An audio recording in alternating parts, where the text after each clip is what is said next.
Hey yo, what's going on everybody? It's boy DC NBA here, and today we are back with another video, and today I'm going to be talking about my personal top 8 title contenders so far throughout this season.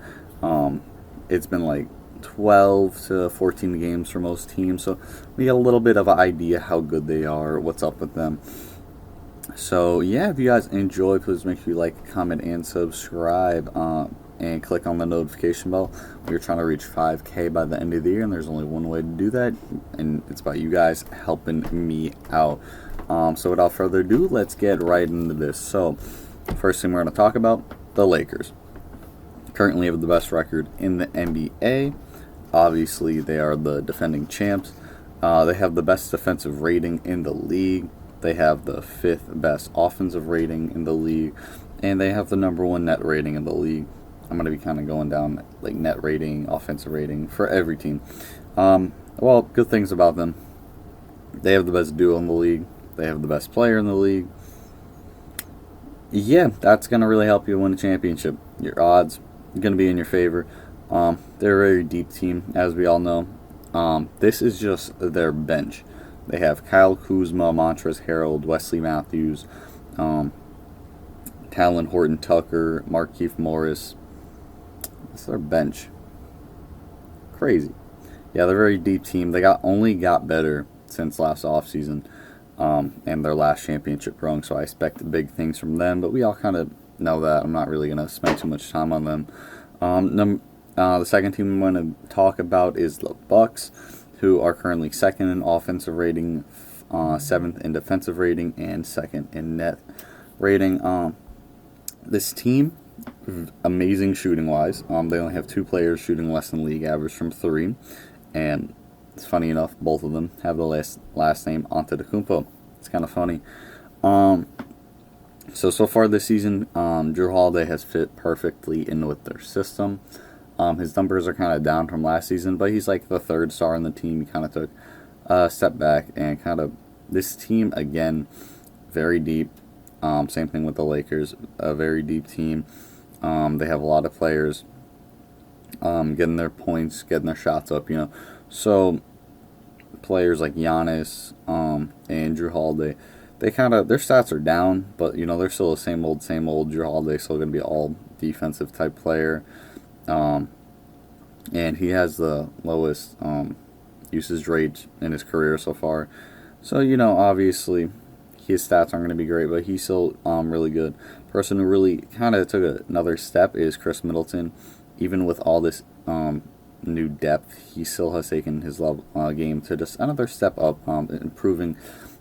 Once again this season, he's averaging more points, more rebounds, more assists, while shooting amazing from the field. So it's been fantastic to see.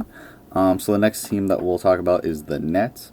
They're currently 4th in offensive rating, 13th in defensive rating, and 4th in net rating. So as we all know, they have the best trio in the league, and Kyrie, KD, and James Harden. That's definitely the best trio in the league, no question about it. They definitely have enough star power to win a championship. Kevin Durant so far has looked fantastic. He looks like he got even better after rehabbing for 18 months. He has been fantastic so far this season. Yeah, and so the only problems with this team that I see so far is that defensively, they're going to be a very big question about who. They don't really have any perimeter defenders. They have Bruce Brown. That's about it. Kyrie, obviously isn't a good defender. James Harden's an okay defender. So they're going to have to figure that out. Hopefully, they're probably just going to try to outscore most teams. Makes sense. You have 3 of the best offensive players in the league. Then you got other questions like their depth. They actually don't have a lot of depth compared to the first 2 teams. They have like a decent bench, but it's nothing special.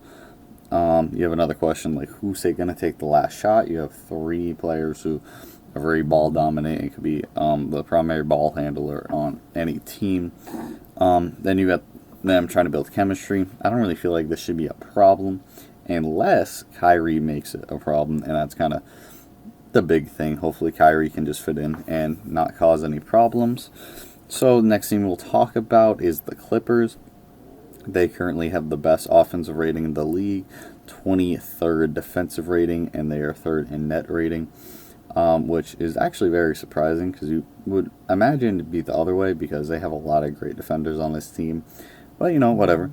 So Paul George has been fantastic so far this season. He has honestly looked like the best player on this team so far this season. I'm not going to say he's better than Kawhi, but so far this season, he has been. Definitely. Don't get me wrong, Kawhi is still amazing, but PG is currently averaging 25, 5 and 5 on a ridiculous 70% true shooting. Insane what that man's doing after getting made fun of the whole offseason. So everyone on this team is currently shooting crazy from 3. Yeah, that's part of why they have been as good as they have been so far. And yeah, defensively, we all know they're still a really good defensive team. I don't really feel like we should look at that too much because you have Kawhi, PG, Pat Bev, Serge Ibaka. They have plenty of good defenders, so and also they have arguably the second, third best duo in the league. So, and then you got Kawhi, who is currently a top 2 player. So, then we're gonna look at the Celtics next. They are currently 12th in offensive rating, 17th in defensive rating, and 11th in net rating. Compared to the other teams, not looking so good, but they have missed Kemba for this whole season besides one game, which he looked not the best, but he's coming off a knee injury. Tatum's also missed part of the season after getting the virus. Cannot say the other word. But someone who really stepped up for them is Jaylen Brown. He's been fantastic this season, and hopefully he can keep it up. And in the games Tatum has played, he's looked fantastic. He has improved a lot, and you can clearly see that, especially offensively. Again, he just took it to a whole nother level. A question for them really is going to be their depth, because if someone does have an injury, they really don't have another person that could just step up and make a crazy play for them. So you really hope that no one gets injured, because if, let's say, Marcus Smart gets out, it's going to be tough for them to just replace him on their team for sure. And kind of another question they have is just kind of just their center situation. It's not the best, and you hope that hopefully it's good enough to get by, especially with Daniel Tice, who's okay. Same thing with Tristan Thompson. They're both okay, but not fantastic. So it's going to be a big question in the playoffs. And so next, we are going to be talking about the Jazz, who are currently 10th in offensive rating, 6th in the defensive rating, and 5th in net rating. They've been the best rebounding team, close to the best three-point shooting team, and they have the best opponent field goal percentage in the league. So, they're doing kind of whatever they want against other teams, basically, is what I'm saying. So far this season, Donovan Mitchell has not been. He kind of regressed a little bit, but he's just kind of shooting poorly. So you hope that he can bring that up. I expect him to do that. If I'm being completely honest, I expect him to probably average 25 and 45% shooting from the field. He's currently averaging 23. So, and he's shooting 41, 42%. So they also have Jordan Clarkson, who has been fantastic so far off their bench, averaging 18 points in 25 minutes. It's been crazy. He's probably so far this season, he's probably the main candidate for Sixth Man of the Year. He's been great. Mike Conley has been having a pretty good season for them for sure. A lot better than last season, especially at the beginning of last season. He played really poorly, but I think he adjusted to their system and looks good. The only thing really bad about their team is that they need to get to the free throw line more. They're currently 29th in attempts and 29th in free throw percentage. So, they got to get up there, hopefully. So the next team we'll talk about is the Suns, who are currently 8th in offensive rating, 14th in defensive rating, and 6th in net rating. Ever since this team got Chris Paul, they've just looked so much better, so much more of a unit. For some reason, it's been crazy. The Mikal Bridges has taken a leap this season, at least on the offensive end, and defensively, he's probably their best defensive player, and he's currently second on the team in scoring, which is insane because he's not a scorer. So, the leap that he actually did bring the season has been fantastic to see. They've been sharing the ball a lot. They have 7 players on the team taking at least 8 shot attempts per game. Devin Booker's been pretty good for them. Chris Paul hasn't been great scoring-wise, but playmaking-wise, one of the best in the league, no question. Obviously, one of the smartest players in the league. Fantastic. DeAndre Ayton offensively has kind of taken a step back, but kind of, again, it goes with everyone getting a lot of shots up, so they're kind of playing more as a unit, so that's good. And kind of the only problem they have is that they have a lack of playoff experience, most of them besides Chris Paul and Jay Crowder, so you hope that that doesn't become a problem. So next we have the final team, the 76ers, who are currently 16th in offensive rating, 5th in defensive rating, and 8th in net rating. And honestly, they have missed a good chunk of people throughout the season due to Seth Curry getting the virus. And, they still maintained a pretty good, relatively good record so far. Embiid looks like he is in shape this season and is playing a lot better than he did last season, so hopefully that can continue. He doesn't get injured, and he can continue to be one of the best big men in the league. Tobias Harris has been having a great season, shooting very well from the field. Fantastic to see. Kind of the same thing with Seth Curry, who has been insane so far.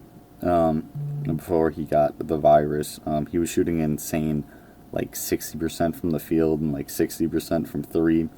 It's been incredible. Their bench has also stepped up a ton this season when they needed it the most. Players like Shake Milton, Dwight Howard, Tyrese Maxey have been playing big minutes in more recent games, and they've been kind of coming through. And lastly, with the Sixers, Ben Simmons has looked pretty bad offensively, and hasn't been aggressive at all, and needs to just start attacking the paint more, just be more aggressive. He has started taking threes a little bit. It's more than he would before. He's made 1, so yeah. But you kind of just want him to slowly start improving his offensive game. At least if it's not threes, at least have some type of mid-range game, because it's just kind of sad how there's so many memes about him saying that he has improved at all, and he definitely is going to see them and just get mad and then probably try to take more threes. We don't need that. So, but yeah, so after all of that, my pick to win the championship is the Lakers. Basically, it's just because they were so good last season, and they only got better. Obviously, the Bucks did too, and obviously, the Nets got better. But I don't know. The Nets, I'm kind of worried about. Again, their chemistry, and realistically, more or less, their defense. Who's gonna stop AD? Kevin Durant definitely is not gonna be able to guard him, and DeAndre Jordan definitely can't either. The Bucks, I don't know. I just don't trust Giannis in the playoffs, especially against one of the best defensive team in the league. Just can't do that. They have to go against the Clippers. That one should be a fun matchup for them for sure. But I just think they're better than the Clippers, hopefully. That's about it. All the other teams, I realistically don't think they have a shot.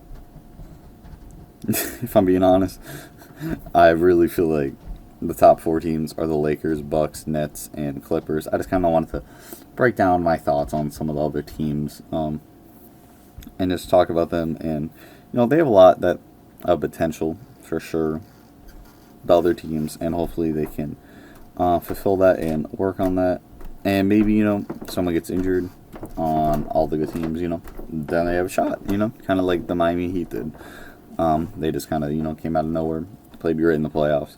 But yeah, that's going to be all for today's video. If you guys enjoyed, please make sure you like, comment, subscribe, and turn on the notification bell. All of my links will be down in the description. Have a good day. Thank you.